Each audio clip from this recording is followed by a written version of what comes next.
Assalomu alaykum. Kamina Doniyorov Xushvaqt Tojiboyevich, Toshkent Gumanitar fanlar universiteti aniq va gumanitar fanlar kafedrasining dotsenti, falsafa fanlari bo'yicha falsafa doktori bo'laman.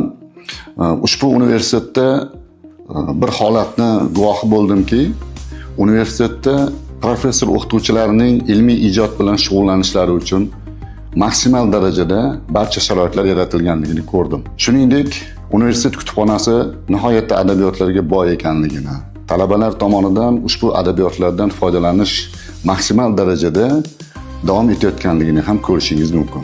Toshkent Gumanitar fanlar universitetining rahbariyati qo'llab-quvvatlovi natijasida mana shu falsafa, ya'ni rus tilidagi filosofiya o'quv qo'llanmasi nashrdan chiqdi va bugungi kunda talabalarimiz kutubxonada ushbu o'quv adabiyotidan fanni o'zlashtirishda, foydalanishda davom etmoqda.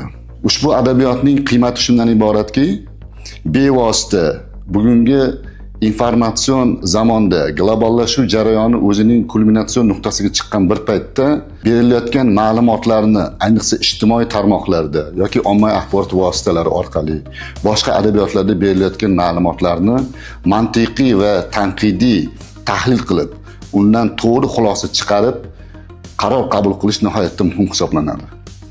Mana shu talabalarimizda, yoshlarimizda, ayniqsa bugungi kunda mantiqiy, tanqidiy va mustaqil fikrlash, ya'ni mantiqiy tafakkur juda ham dolzarb bo'lib qolmoqda. Shu munosabat bilan ushbu fanni o'quv adabiyotlaridan, sifatli adabiyotlardan yuqori darajada o'zlashtirish, o'ylaymanki, Toshkent Gumanitar fanlar universitetining talabalarida mantiqiy, tanqidiy va mustaqil tafakkurni yanada chuqur shakllanishida muhim rol o'ynaydi degan umiddamiz va ushbu adabiyot talabalarimizga, o'quvchilarimizga manzur keladi deb hisoblaymiz.